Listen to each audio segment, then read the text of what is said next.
4 பேர் 4 விதமா சொல்லுவாங்க. யாருங்க அந்த 4 பேரு? இன்னைக்கு 4 பேர் பத்தி தான் பார்க்க போறோங்க.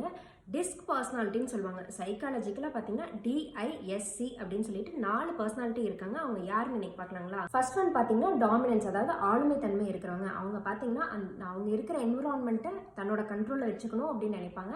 அதுக்கப்புறம் பார்த்தீங்கன்னா, எந்நேரம் ஒர்க் பண்ணிட்டே இருக்கணும். ஏதாவது ஒரு கோல் செட் பண்ணிட்டு அந்த கோலை வந்து ரீச் பண்ணணும் அப்படின்ட்டு எந்நேரம் அதை பற்றியே பிளான் பண்ணிகிட்டே இருப்பாங்க. அதுக்கப்புறம் டைமுக்கு தன்னோட ஒர்க்கை முடிச்சுட்டு அடுத்து என்ன டாஸ்க் பண்ணலாம் அப்படின்ட்டு யோசிச்சுட்டே இருப்பாங்க. ஏதாவது ஒரு இடத்துக்கு போகிறாங்க வைங்க, அந்த இடத்துலையுமே தான் தான் கண்ட்ரோல் பண்ணணும். எல்லா பொறுப்பையும் தான் எடுத்து வச்சுட்டு இந்த மாதிரி கண்ட்ரோல் பண்ணிகிட்டே இருப்பாங்க.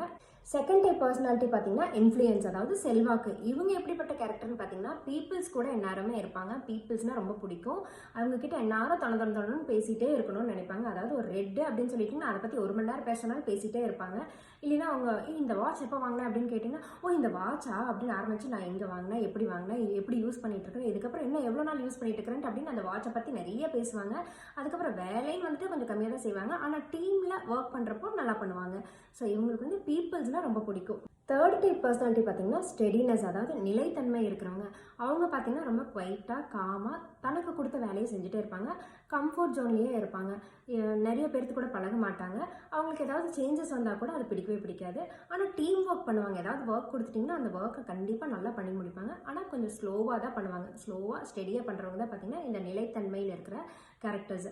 ஆனால் இந்த இன்ஃப்ளூயன்ஸில் இருக்காங்களா, அந்த இன்ஃப்ளூயன்ஸ் இருக்கிறவங்க அழகாக இந்த ஸ்டெடினஸில் இருக்கிறவங்க கிட்ட நல்லா வேலை வாங்குவாங்க. ரொம்ப லாயலாக இருப்பாங்க. யாருக்குமே வந்து நோன்னு சொல்ல மாட்டாங்க. என்ன வேலை கொடுத்தாலும் ஓகே ஓகே அப்படின்ட்டு எல்லா வேலையும் இழுத்து போட்டு செய்கிறாங்களா, அந்த கேரக்டர் தான் பார்த்தீங்கன்னா இந்த ஸ்டெடினஸில் இருக்கிற பர்சனாலிட்டி.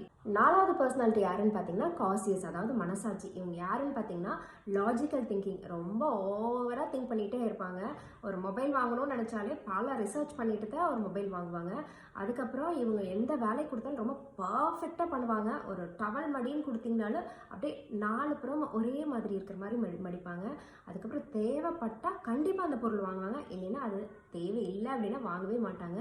அப்புறம் ஒரு வேலையுமே வந்து ஒரு ப்ரெஷர்லலாம் பண்ண மாட்டாங்க. நீங்கள் 1 வீக் ஒரு வேலை கொடுத்துட்டீங்க அப்படின்னா அந்த 1 வீக்கில் ப்ரெஷர் இல்லாமல் நீட்டாக பண்ணி முடிச்சிருவாங்க. ஸோ ஒருத்தர்கிட்ட ஒரே டைப் ஆஃப் பர்சனாலிட்டி தான் இருக்குதுன்னு சொல்ல முடியாதுங்க. மெஜாரிட்டி எது, ப்ரைமரி எதுன்னு சொல்லி தான் அவங்கள முடிவு பண்ண முடியும். ஸோ அவங்கக்கிட்ட டாமினன்ஸும் இருக்கலாம், காசியஸும் இருக்கலாம், இல்லை வந்து அவங்கக்கிட்ட ஸ்டெடினஸ், இந்த மாதிரி மிக்ஸ்டாக இருக்கலாம். பட் அவங்களோட ஹையஸ்ட் ப்ரியாரிட்டி கேரக்டர் எதுவோ அதை வச்சு தான் அவங்களுடைய பர்சனாலிட்டி என்னன்ட்டு நம்ம ஜட்ஜ் பண்ண முடியும்.